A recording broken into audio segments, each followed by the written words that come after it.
Picture this. It's 1886, and the Egyptian desert stretches out like an endless graveyard under a blood-orange sky. The air is heavy, thick with heat and silence, broken only by the crunch of boots on sand. A team of archaeologists, led by Gaston Maspero, stands at the edge of a tomb in Deir el-Bahri. They're here to unearth the past, kings, queens, the echoes of a lost empire. But as they pry open the stone lid, they don't find glory. They find something that makes their blood run cold. The darkness inside is suffocating, the kind that presses against your chest.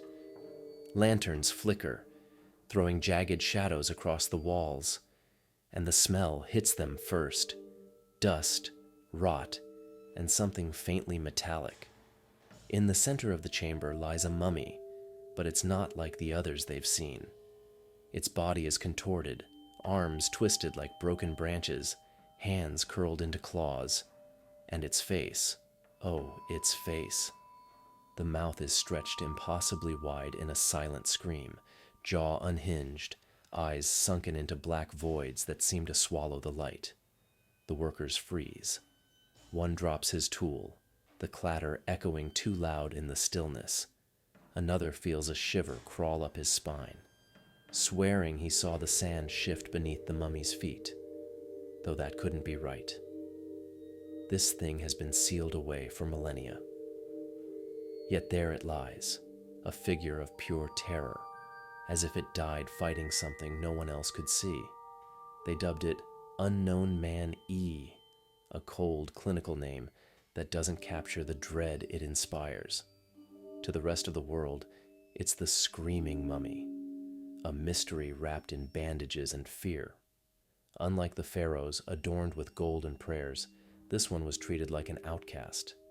The wrappings are sloppy, stained with dark streaks that look too much like blood. No amulets, no offerings, just a body abandoned in the dark, as if whoever left it there wanted it erased from memory. But why? What could turn a man into this frozen howl of anguish? The archaeologists couldn't shake the question, and soon whispered theories began to spread like shadows at dusk. One story points to a prince named Pentawere, a traitor who plotted to kill his own father, Pharaoh Ramses III. The conspiracy failed, and his punishment was brutal. Some say he was buried alive, the tomb sealed as he screamed for mercy, his voice echoing until the air ran out. The desert preserved him, locking that final moment into his flesh, a warning carved in time. But there's another tale, one the workers murmured late at night when the wind howled through the camp.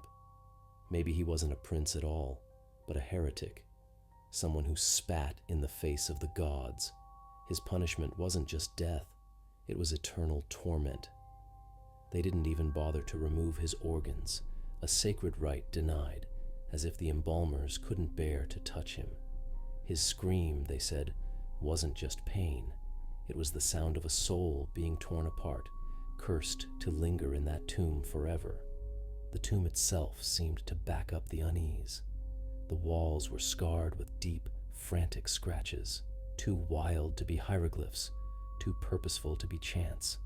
It looked like something had tried to claw its way out. The workers started noticing things. A chisel vanishing from a locked box, a lantern snuffing out in still air, a shadow moving where no one stood. One man swore he felt hot breath on his neck as he leaned over the mummy, though the others insisted he was imagining it. The locals weren't surprised. For years, they'd steered clear of that patch of desert. Shepherds told tales of nights when the sand seemed to moan, a thin, keening wail rising from below. They believed the mummy was tethered to something ancient, something that predated even the pyramids, a malice that seeped into the stone. Opening the tomb, they warned, had let it wake up. Eventually, the screaming mummy was hauled to the Egyptian Museum in Cairo, locked behind glass like a beast in a cage. But even there, it doesn't rest. Visitors feel it. a weight in the air, a prickle on their skin, as if those hollow eyes are watching. Staff whisper about lights dimming near its display, footsteps echoing in empty corridors after hours. One guard quit after a night shift, claiming he saw its fingers curl in the dark, as if reaching for something or someone. Science has its answers. Scans show a snapped neck, a crushed throat, proof of a violent end. They say the scream is just the jaw sagging open after death, nothing more. But that doesn't explain the raw terror etched into its face, the way it seems to pull you in. It doesn't account for the people who leave the museum feeling hunted, a cold presence trailing them home. What was it screaming for? A plea for freedom, a cry of rage, or a warning we're too late to heed? The truth is lost, buried under centuries of sand.